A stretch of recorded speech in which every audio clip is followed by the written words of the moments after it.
ईश्वर का वचन या स्वयं प्रभु यीशु के बारे में जो शिक्षा है वह हमें पवित्र बाइबल और पवित्र ट्रेडिशन यानी पवित्र परंपरा के द्वारा हम तक पहुंचा है।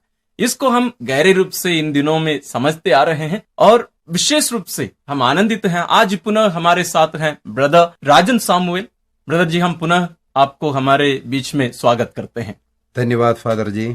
तो आज हम ट्रेडिशन या पवित्र परंपरा के बारे में जो शिक्षा या चर्चा हम इन दिनों में करते आ रहे हैं उसको हम तीसरे चरण पर ले जाते हैं और हम आपसे अनुरोध करते हैं यदि आप पिछले दोनों एपिसोड्स नहीं देखे हैं जरूर उनको देखिएगा, क्योंकि उनको समझे बिना इसको आप सुनेंगे तो आपको आधा अधूरा लगेगा, इसलिए उनको जरूर सुनने की कोशिश करिए। पिछले दोनों एपिसोड में सबसे पहले में हम ये समझने की कोशिश किए कि ये ट्रेडिशन यानी पवित्र परंपरा होती क्या है। दूसरे में हम ये समझने की कोशिश किए कि वास्तव में उसके जो कुछ गुण हैं कि ये जीवंत हैं और उसका पवित्र बाइबल के साथ संबंध, इन सबको हम समझने की कोशिश किए। आज हम इसको थोड़ा सा गहरे रूप में ले जाते हैं। सबसे पहला क्वेश्चन है ब्रदर जी कि कलीसिया में बहुत सारे सिद्धांत हैं जिनको हम अंग्रेजी में डॉक्ट्रिन्स कहते हैं। जैसे एक उदाहरण के लिए पवित्र तृत्व, होली ट्रिनिटी, इसको बनाए रखने में और इस विश्वास को आगे ले जाने में वास्तव में पवित्र परंपरा का क्या योगदान है?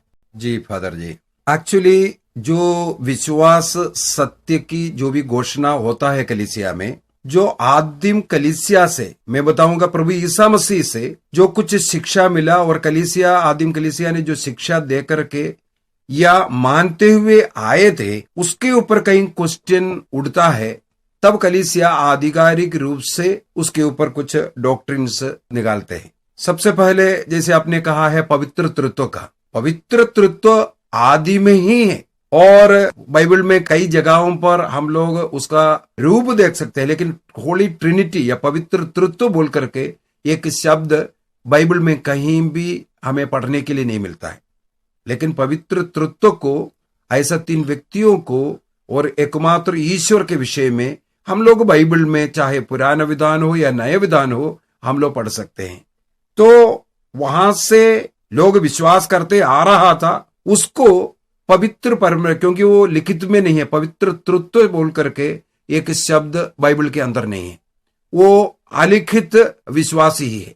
उसको कलीसिया परंपरागत रीति से कायम रख करके टीचिंग कर करके विश्वास करते हुए आए। लेकिन कई ऐसे पाषंडताएं कलीसिया शुरू हुआ। ईसा मसीह को केवल नबी बोलने वाला क्रिस्तीय लोग भी है, क्रिस्तीय ग्रुप, उनको ईश्वर ही नहीं मानने वाला, या माता मरियम में जो जन्म लेने वाला ईसा मसीह पूर्ण रूप से मनुष्य था, वो ईश्वर नहीं था। इस प्रकार का पाषंडताएं चले, अनेकों इस प्रकार का पाषंडताएं चले। लेकिन कैथोलिक कलीसिया जो शुरुआत से जो विश्वास करते आया उसी ट्रेडिशन में आज भी सिखाते रहते हैं, आज भी उसी के अनुसार टीचिंग चलते हैं। जी ब्रदर जी, बहुत बहुत धन्यवाद। क्योंकि मैं भी यहां तक हमारे कैथोलिक विश्वासी भी बहुत बार एक गलत उत्तर देते हैं। मैं बहुत सारे प्रोटेस्टेंट जो पास्टर्स होते हैं उनको भी कुछ वीडियोस मैं विशेष रूप से पवित्र तृत्व के बारे में हम चर्चा कर रहे हैं तो उनके बारे में भी मैं सुना हूं और कहीं कहीं चर्चा में भी हमें उनसे पूछा हूं कि ये पिता, पुत्र और पवित्र आत्मा जिनके बारे में पवित्र बाइबल में विशेष रूप से नए विधान में वर्णन किया गया है, ये क्या ये तीनों व्यक्ति एक हैं, अलग अलग हैं? और उनका जवाब सबका यही रहता है, तीनों व्यक्ति एक है। जो कि जो प्रकटीकरण हम तक पहुंचाया गया है या प्रभु यीशु के द्वारा ईश्वर पिता हम पर प्रकट किए हैं, वास्तव में वो गलत है। और इसी को वास्तव में जारी रखने में, सही शिक्षा हम तक पहुंचाने में ये पवित्र परंपरा का बहुत बड़ा योगदान रहा है। इसी को ही आप हमें समझा रहे थे, बहुत बहुत धन्यवाद। मेरा एक इससे संबंधित एक क्वेश्चन और हमारे श्रोता लोगों के मन में भी ये जरूर उठ रहा होगा। अब हम देख रहे हैं कि कलीसिया में, कैथोलिक कलीसिया में ही 24 कलीसियाएं हैं या राइट्स हम बोलते हैं। जैसे भारत में रोमन कैथोलिक चर्च है, सिरो मलंगरा है, सिरो मलबार है, और भी हम दुनिया में अन्य और 21 कलीसियाओं को देखते हैं जो कैथोलिक कलीसिया के अंतर्गत है। तो इन सभी कलीसियाओं के विश्वास को एक बनाए रखने में ट्रेडिशन का या पवित्र परंपरा का क्या योगदान है, थोड़ा सा हमें समझाइए। बिल्कुल जरूर। कैथोलिक कलीसिया जैसे आपने कहा फादर जी, 24 कलीसियाओं का एक समुदाय है। उसमें हम ये बोल सकता है हमारा लातीनी कलीसिया, जिसे हम लोग वेस्टर्न पश्चिमी परंपरा कहते हैं, और बाकी 23 जो कलीसियाएं हैं उसको हम पूर्वी कलीसिया या पूर्वी परंपरा के बोलते हैं। चाहे पश्चिमी संस्कृति हो चाहे पूर्वी संस्कृति हो, कैथोलिक की टीचिंग एक ही है। उदाहरण के लिए जैसे पवित्र तृत्व के विषय में हो या मिस्सा बलिदान, पवित्र यूकरिस्ती संस्कार जो है, उसमें जो ट्रांससब्सटेंशिएशन, जिस शब्द को, जिस बात को कैथोलिक कलीसिया सिखाते हैं, पूर्वी कलीसिया में और पश्चिमी कलीसिया में दो प्रकार से दो प्रार्थना रीति ये सब है जो मिसा अर्पित करने का। उसमें कई चीजें हम लोगों को भिन्न भिन्न मिलेगा, तरीका, प्रार्थना, गीत, ये सब, लेकिन उसका निचोड़ या उसका सारांश को अगर हम देखें, वो जो लूकस का सुसमाचार अध्याय 24 में जो ये एम्माउस का मिसा है, ये दोनों जगह पर वही भाग मिलेगा। और दोनों ग्रुप में, चाहे वो पश्चिमी कलीसिया हो या पूर्वी कलीसिया, दोनों में जो कॉन्सेक्रेशन के बाद, पवित्र रोटी के ऊपर जो पवित्र वचन पढ़ने के बाद, वो प्रभु यीशु मसीह का शरीर में और रक्त में बदल गया, तत्व परिवर्तन या ट्रांससब्सटेंशिएशन हुआ है, ये विश्वास करते हैं। इस डॉक्ट्रिन, ये परंपरा ईसा मसीह ने जो सिखाया, योहन का सुसमाचार अध्याय 6 के अंदर जीवन की रोटी का जो भी वर्णन दिया, उसके अनुसार दोनों कलीसिया, दोनों ग्रुप, दोनों संस्कृति में ईसा मसीह का शरीर और रक्त को ही हम लोग पवित्र यूकरिस्त में ग्रहण करते हैं। जी ब्रदर जी, बहुत बहुत धन्यवाद। आप उसको और थोड़ा सा गहराई में लेके गए। इसके साथ मैं और एक चीज जोड़ना चाहूंगा। जब आप समझा रहे थे, मेरे दिमाग में एक उदाहरण आया। जैसे हम कोई दुकान में चाय पीने के लिए गए, तो बहुत अलग अलग प्रकार के ग्लास मान लीजिए रखा हुआ है, एक ही चाय है, चाय पिलाने वाला भी डालने वाला भी एक ही व्यक्ति है, लेकिन अलग अलग प्रकार के ग्लास, कोई कांच का हो, कोई मिट्टी का हो, कोई सोने का हो, कोई और अन्य कोई भी इससे बनाया हुआ हो, लेकिन चाय वही है और डालने वाला, देने वाला भी वही। तो ये जो देने वाला जो है, ये एक प्रकार से जो ट्रेडिशन है या पवित्र परंपरा है, ये कार्य सबको एक ही परंपरा है, लेकिन दिखने में अलग दिख रहा है। लेकिन जब हम अलग अलग बर्तन से चाय उठा के पिएंगे और हमें लगेगा कि वास्तव में चाय एक ही है, लेकिन बाहर से दिख रहा है अलग अलग। क्योंकि मैं श्रोताओं के एक भी समझाना चाहूंगा, क्योंकि आपके दिमाग में ये बात उठ रही होगी, ये कैसे कैथोलिक कलीसिया में इतने सारे कलीसिया आए हैं। उसका मतलब यह है कि विश्वास जिन जिन कल्चर में वो गया, विश्वास उस कल्चर के अनुसार और उस जगह के अनुसार उसका प्रकटीकरण बदला। बिल्कुल। जैसे ईश्वर का वचन यानी स्वयं प्रभु यीशु ख्रिस्त यहां यहूदियों के बीच में आकर जन्म ली, तो उनका पहनाव, उनकी भाषा, उनका खान पान सब यहूदियों के समान रहा उस समय के। यदि उस समय प्रभु यीशु भारत में जन्म लिए होते, तो भारत के उस समय की जो रीति रिवाज, उस जगह के रीति रिवाज, भाषा, खान पान, पहनाव सब वैसे रहा होगा। बिल्कुल।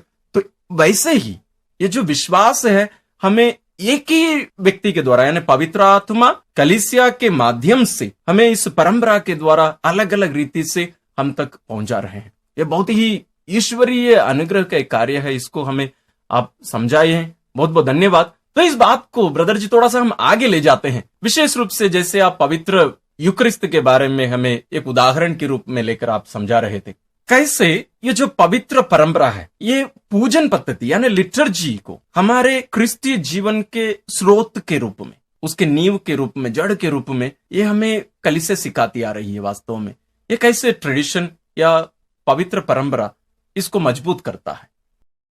हम लोग यदि ईसा मसीह के जो पब्लिक लाइफ में उन्होंने जो कार्य किया है उसको थोड़ा गहराई से स्टडी करेंगे। ये भी कहा जाता है ईसा मसीह एक नबी था, नबी का कार्य किया। उसी प्रकार ईसा मसीह एक पुरोहित था, क्योंकि पवित्रीकरण का कार्य किया। और ईसा मसीह को एक राजा के रूप में भी देखा जाता है। इसका मतलब है नबी है, पुरोहित है और राजा है। ये तीनों कार्य को जो ईसा मसीह ने मानव जाति के लिए जो किया है, उनका उद्धार के कार्य के लिए जो किया है, स्वर्ग राज्य इन कार्यों के द्वारा जो दिया है, उसको हम लोग 7 संस्कारों में विभाजित किया है। 7 संस्कार अगर समझना है ईसा मसीह ने क्या कार्य किया, उस कार्य के द्वारा प्रभु ने ये सातों संस्कार को, सैक्रामेंट्स को स्थापित किया करके हम बोल सकते हैं। दूसरी मतलब यह है, इन 7 संस्कारों के द्वारा आज भी ईसा मसीह कलीसिया में जीवित है। बहुत बहुत धन्यवाद ब्रदर जी। असली में श्रोता हूं, पवित्र संस्कार वास्तव में एक अलग ही चैप्टर है, उसको हम आने वाले दिनों में हम कोशिश करेंगे। लेकिन अब जैसे ब्रदर जी हमें समझा रहे हैं कि ये जो संस्कार है ये वास्तव में प्रभु यीशु का कार्य है, जो कार्य 2000 साल पहले जब प्रभु यीशु अपने शरीर में इस दुनिया में थे, उस समय लोगों के बीच में जो कार्य किए, उनको उसी रूप में, उसी प्रकार हमारे लिए करने के लिए प्रभु यीशु संस्कारों की स्थापना की है। आप बपतिस्मा को ले लीजिए, पवित्र यूकरिस्ती बलिदान को ले लेते हैं, और अन्य कोई भी संस्कार को हम ले लेते हैं, वो सब वास्तव में स्वयं प्रभु यीशु स्थापना किए, और आज कलीसिया के माध्यम से उन्हीं कार्यों को वे स्वयं उपस्थित होकर, जैसे ब्रदर जी हमें समझाए, वो स्वयं आज भी कर रहे हैं। हम लोग इसमें ये देख सकता है 7 संस्कार है। 7 संस्कार में एक एक संस्कार को हम आगे क्लासों में सीखेंगे, उसके बारे में बात करेंगे। लेकिन उसमें जो लिटर्जी हम लोगों ने यहाँ सब्जेक्ट लिया अभी लिटर्जी में, वो मिस्सा बलिदान को ही लीजिए। मिस्सा बलिदान को हम लोग अन्य जो संस्कार से बढ़ करके ये मिस्सा बलिदान को ले रहे, उसको एक केंद्र बिंदु के रूप में। अन्य जो भी कार्य, जो भी प्रार्थनाएं हैं, जो भी अन्य कार्य कर रहा है, वो सब इस मिस्सा बलिदान की ओर लेकर के आ रहा है। तो कलीसिया अपने परंपरा के अनुसार इन 7 संस्कारों को हमें दिया। कई लोग ये बोल रहे हैं, कहां बाइबल के अंदर 7 संस्कार लिखा है, ये कोई संस्कार नहीं है, ऐसे ऐसे करके, क्योंकि उनको मालूम नहीं है संस्कार क्या है। लेकिन ये संस्कार ईसा मसीह ने जो कार्य किया, वही कार्य को आज ईसा मसीह इस कलीसिया में जीवित प्रभु है, उसी कार्य के द्वारा, जो पुरोहितों के द्वारा जो मिल रहा है, वो पवित्र यूकरिस्त की ओर। क्या है पवित्र यूकरिस्त? प्रभु ईसा मसीह को स्वयं हमारे जीवन में ग्रहण करना, अनुभव करना, वो प्यार का सबसे बड़ा चिन्ह है। उस चिन्ह की ओर लेकर के जाना, इसका मतलब जीवित प्रभु यूकरिस्तीय संस्कार के द्वारा हमारे जीवन में वो अपना प्यार को प्रकट कर रहा है, वो प्रकटीकरण है, और हम लोग उसको अनुभव भी कर रहा है। बहुत बहुत धन्यवाद ब्रदर जी। हम कैटेकिज्म ऑफ द कैथोलिक चर्च में भी हम ये भी पढ़ते हैं ब्रदर जी, कुछ दिन पहले भी मैं उसको पढ़ रहा था। जैसे पवित्र यूकरिस्ती बलिदान के द्वारा, अन्य संस्कारों के द्वारा भी विशेष रूप से ये 2 कार्य वहां होते हैं। एक है पिता की महिमा की जा रही है, उनकी आराधना की जा रही है, और दूसरा है हम मनुष्यों को एक प्रकार से आध्यात्मिक उन्नति के लिए प्रभु यीशु के रूप में हमारा जो परिवर्तन किया जा रहा है, वो दोनों कार्य यहां होते हुए दिख रहा है। वही कार्य पवित्र परंपरा के द्वारा ईश्वर आज तक जारी रखे। यह बहुत ही महत्वपूर्ण बात है। और इसमें ब्रदर जी एक बात हम बहुत बार गलती करते हैं, हम यहां तक कैथोलिक विश्वासी भी ये गलती कर बैठते हैं। जैसे ये जो परंपरा है, इसको निर्धारित कौन करेगा? क्या मैं अपनी इच्छा के अनुसार ये सब कर सकता हूं, या ऐसे कोई व्यक्ति हैं या कोई समूह है जो जिम्मेदार हैं इसके लिए? कौन है वो, और ये क्या करते हैं? यदि हम पवित्र बाइबल में ही देख लें, वहां पर ईसा मसीही, यदि मत्ती का सुसमाचार, मार्कुस का सुसमाचार और लूकस का सुसमाचार, इन तीनों सुसमाचार में देखेंगे ईसा मसीह की यात्रा करता हुआ मिलेगा। गलीलिया से यरूशलेम की ओर उनका एक यात्रा है। उस यात्रा के अंदर अनेकों चीजें सिखाते सिखाते सिखाते यूं ही यरूशलेम पहुंचने के पहले पहले मत्ती का सुसमाचार अध्याय 16 के अंदर हम लोग देखते हैं, ईसा मसीह शिष्यों से कुछ सवाल करते हैं और पेतरुस कुछ उत्तर देते हैं। और मत्ती का सुसमाचार 16 से अगर 19 तक पढ़ेंगे, वहां पर हम लोग देखते हैं पेतरुस को, या हम बोलेंगे प्रेरितों को, कुछ अधिकार देता हुआ, जिसे कैथोलिक चर्च उसको मजिस्टीरियम कहते हैं। कुछ अधिकार, जो तुम यहां बांधेगा वह स्वर्ग में भी बांधा जाएगा, जो यहां खोलेगा वो स्वर्ग में भी खोला जाएगा। मत्ती का सुसमाचार 18 में भी हम लोग देखते हैं, जो तुम यहां करेगा वो स्वर्ग का भी रहेगा। योहन का सुसमाचार में भी इस प्रकार हम लोग देखते हैं, अध्याय 20 का वाक्य 23 में, यहां तुम जिनका पाप क्षमा करेगा वो स्वर्ग में भी क्षमा होगा, जिनका पाप तुम क्षमा नहीं करोगे वो स्वर्ग में भी बंधा रहेगा। मतलब प्रभु ईसा मसीह इस संसार को छोड़कर स्वर्ग जाने के पहले कलीसिया को, कलीसिया माने अधिकार, ये विश्वासियों के समुदाय को ही नहीं, उसका जो अधिकार है ये हम बोलेंगे, उस अधिकारियों को कुछ अधिकार दिया है। उस अधिकार के अनुसार इस ट्रेडिशन में जो भी सिखाना है, इवन हमारा जो बाइबल है उसका इंटरप्रिटेशन करने का अधिकार एक्चुअली प्रभु ने शिष्यों को दिया है। ये हर व्यक्तिगत व्याख्या के लिए हम इस्तेमाल नहीं कर सकता। पवित्र बाइबल को मेरे मर्जी में मैं उसको व्याख्या कर करके नहीं सिखा सकता। वो सिखाने का अधिकार कलीसिया को दिया है। ब्रदर जी, आप यहाँ एक बहुत ही महत्वपूर्ण विषय हमारे सामने रख रहे हैं कि कैसे ये जो मैजिस्टेरियम है, ये जो अधिकार, मैजिस्टेरियम हम अभी नाम दे रहे हैं, हम जरूर इसके बारे में और भी अगले एक वीडियो में हम इसके बारे में जरूर चर्चा करना चाहेंगे, क्योंकि लोग, मैं विश्वास करता हूं बहुत लोग इसको समझ नहीं पा रहे होंगे। इसको गहरे रूप से समझना जरूरी है। लेकिन अब हमारे लिए ये महत्वपूर्ण बात होती है, क्योंकि जैसे आज है पवित्र बाइबल सबके हाथ में हो गया। ये कोई क्रिस्तियों के हाथ में भी है, गैर क्रिस्तियों के हाथ में भी है, एक पब्लिक पुस्तक के रूप में हो गया। वास्तव में ये हम देखते हैं कलीसिया ये लोगों के लिए नहीं बनाई थी, ये विशेष रूप से लिटर्जी के अंदर यानी पवित्र यूकरिस्ती बलिदान के अंदर प्रयोग करने के लिए मुख्य रूप से इसको पुस्तक के रूप में लाया गया था। लेकिन आज सबके हाथ में है और बहुत सारे लोग यूट्यूब के माध्यम से और अन्य जगहों पर भी मैं लोगों से सुना हूं, सीधा लोग बोलते हैं कि पवित्र आत्मा मेरे द्वारा बोल रहे हैं और कोई भी शिक्षा देने लग जाते हैं। ब्रदर जी, इसके बारे में कलीसिया हमें क्या बताती है? इसका अधिकार यानी इंटरप्रिटेशन यानी पवित्र बाइबल की जो व्याख्या है, ट्रेडिशन की भी जो व्याख्या है, इसका अधिकार किसके हाथ में है? जरूर फादर जी, ये अधिकार कलीसिया में, कलीसिया फिर से मैं बोलूंगा, कलीसिया का मतलब है संत पापा और जो बिशपों का जो अधिकार है, उसमें पोप एंड बिशप्स मिलकर के पवित्र आत्मा के प्रेरणा के द्वारा पूरे बाइबल का 73 किताबें, 73 किताबों का जो पढ़ करके उसका जो निचोड़ है, प्लस जो प्रेरितों से चले आने वाला जो ट्रेडिशन हमारे पास, साथ ही साथ जो कलीसिया के फादर्स, जो चर्च फादर्स जिसे कहते हैं, उनके अनेकों टीचिंग हैं, अनेकों किताबें हैं। और जैसे हम लोगों के पास कैथोलिक कलीसिया का धर्म शिक्षा ग्रंथ, इनसे ही निकला हुआ चीज है। तो इनको सबको मद्देनजर रखते हुए अपॉस्टोलिक ट्रेडिशन और पूरे बाइबल का जो पढ़ने के बाद क्या सारांश है, क्या अर्थ है, इस प्रकार सोच करके कलीसिया आधिकारिक रूप से पवित्र आत्मा की प्रेरणा से हमें सिखाएगा इसका क्या अर्थ है। मैं एक छोटा सा उदाहरण बोलना चाहूंगा।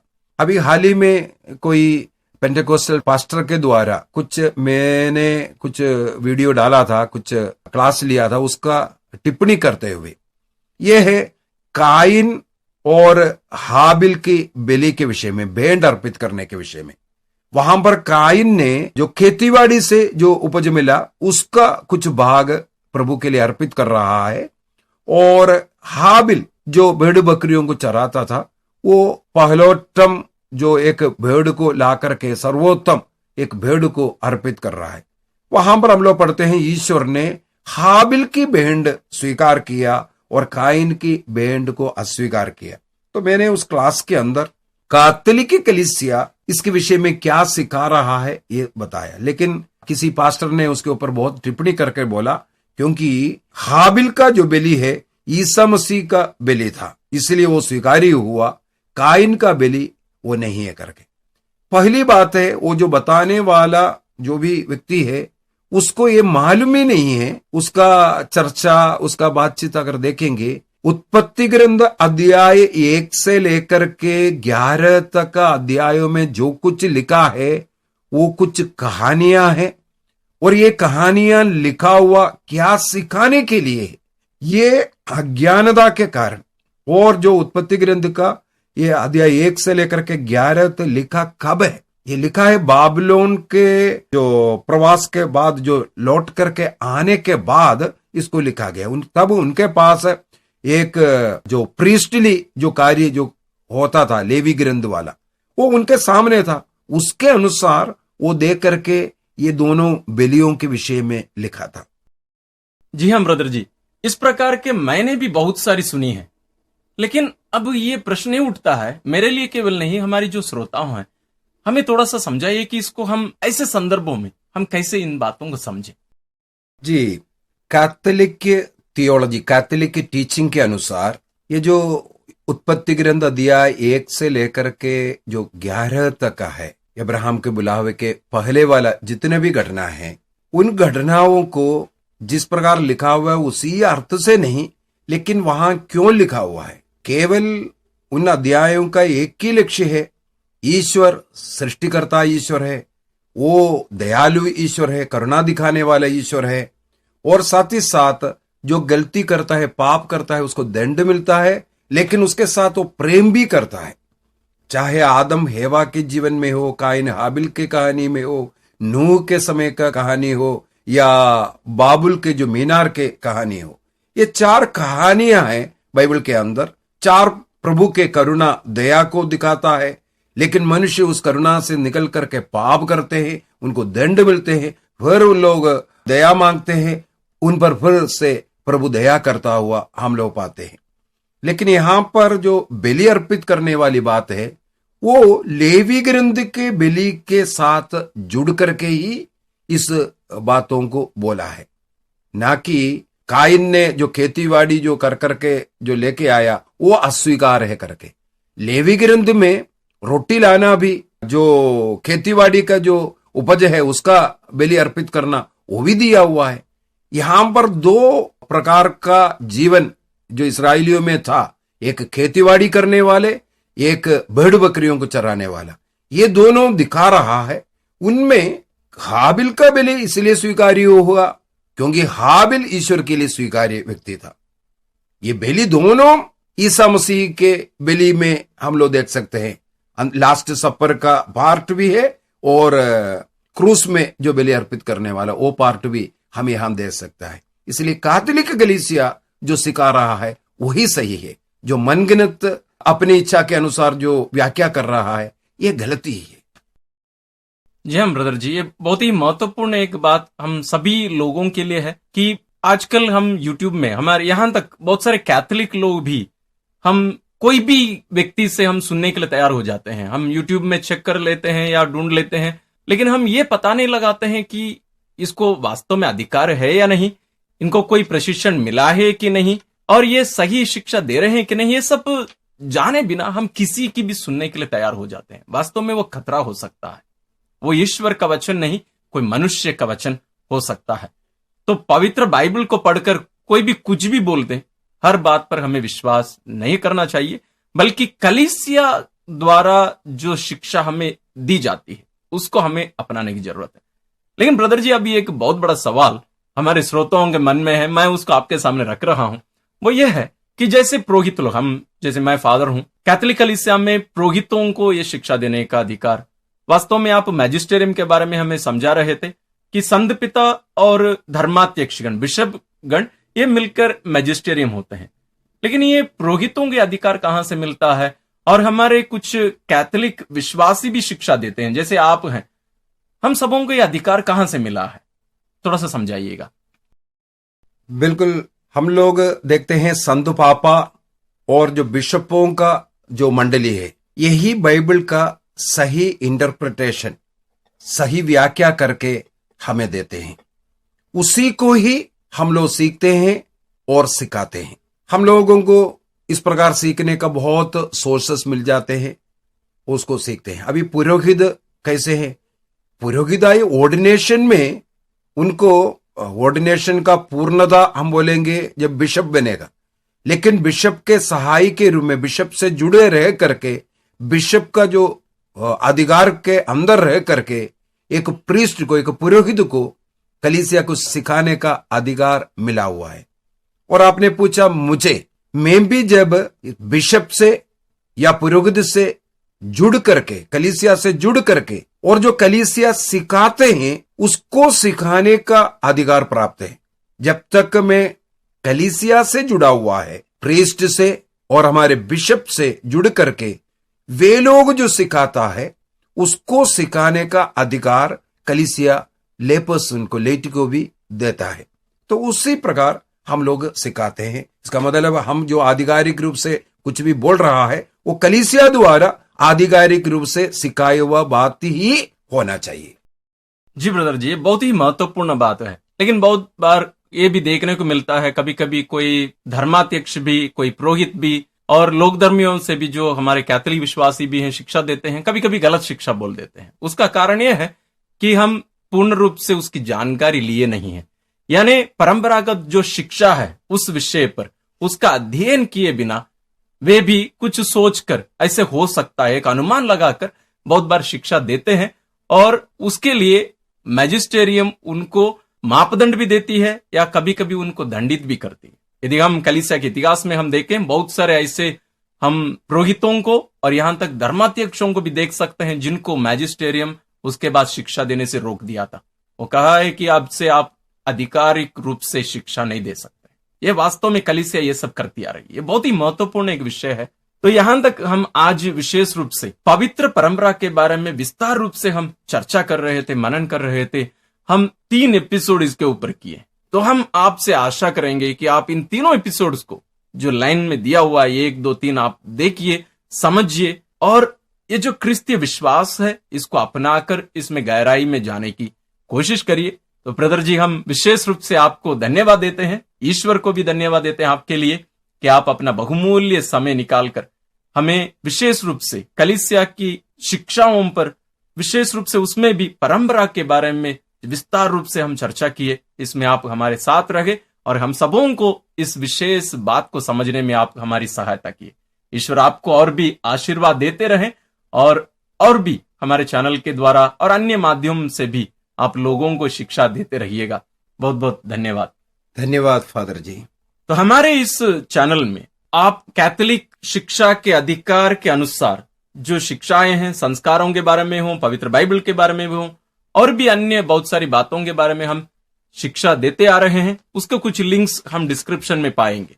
साथ ही ब्रदर जी का जो चैनल है उसका भी लिंक मैं डिस्क्रिप्शन में दे रहा हूं, आप जरूर चेक करिए। वे अपने चैनल में हर दिन सुबह 5 बजे वीडियो पब्लिश करते हैं। वो पूर्ण रूप से शिक्षा प्रदत्त रहता है। आप सभी उनको भी आप चेक करिए, देखिए। आइए हम सब मिलकर एक साथ अपने विश्वास में, क्रिस्तीय विश्वास में आगे बढ़ते रहें। ईश्वर हम सबों को विशेष आशीष और अनुग्रह प्रदान करें। सबों को धन्यवाद।